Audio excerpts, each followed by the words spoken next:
waxaa muuqaalkani ugu dambeeyey in aanay suurtagal ahayn in ay ku samaysanto qaab lama filaan ah hidde-sidaha DNA.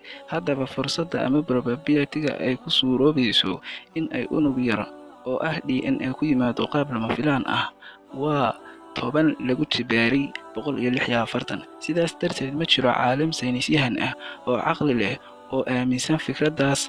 Haddaba caalimka Faransiiska ah Curie oo ah nin qaatay abaalmarinta Nobel Peace Prize oo markii hore aad u rumaysnaa in qaab lama filaan ah ay noloshu ku timid caalamkan, ayaa haddana caddeeyey in aanay suurtagal ahayn in noloshu ay sidaas fursad ah ku timaado dhulka.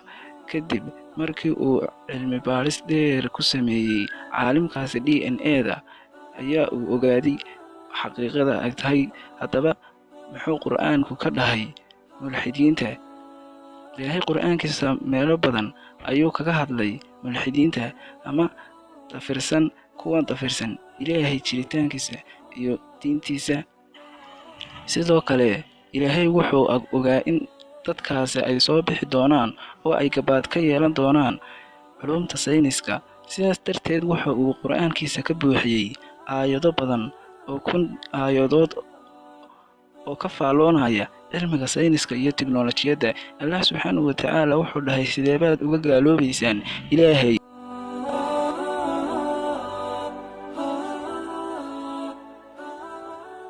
idinkoo ahaa wax aan noolayn markaan idin soo noolaynay, kadibna markaa aan idin dilay, haddana idin soo noolaynay, isla markaana xaggiisa Ilaahay la idiin soo celinayo.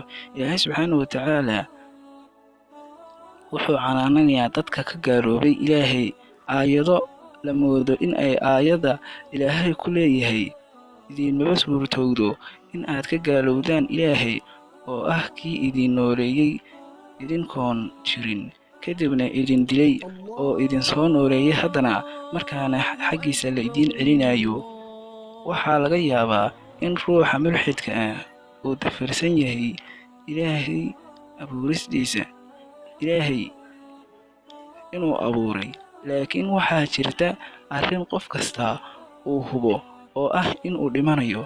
Haddaba ciddaas dilaysa ee horena u dishay balaayiin noole oo isaga ka horreeyey iyo kuwo kale oo ka dambeeyaba, waxay ahayd inuu ka cabsado ciddaas leh awoodda in ay wax disho.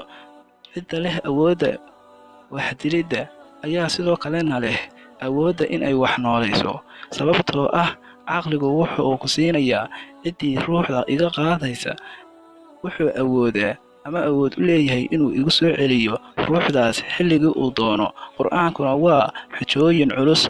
Waxaa laga yaabaa in ruuxa mulxidka ah uu dafiro xitaa cidda dilaysa in ay Ilaahay tahay, sababtoo ah wuxuu kugu jawaabayaa marka su'aasha weydiiso, anigu waxaan rabaa daliil cad oo maadiya oo saynisku caddeeyey. Kolkaas waxaa ugu filan daliil wixii culummada saynisku ay dhowaan daah fureen ee noqday xaqiiqo cilmiyeysan, sida aragtida qaraxa weyn iyo aragtida adduunka fiday ee Expanded Universal Black Hole Moving Earth iyo embryology. Markaa waxaa daliil cad oo uu taabanayo ruuxaasi noqonaya culumtaas oo dhowaan la ogaaday in kitaabka Qur'aanka Kariimka ah lagu sheegay 1400 oo sano ka hor.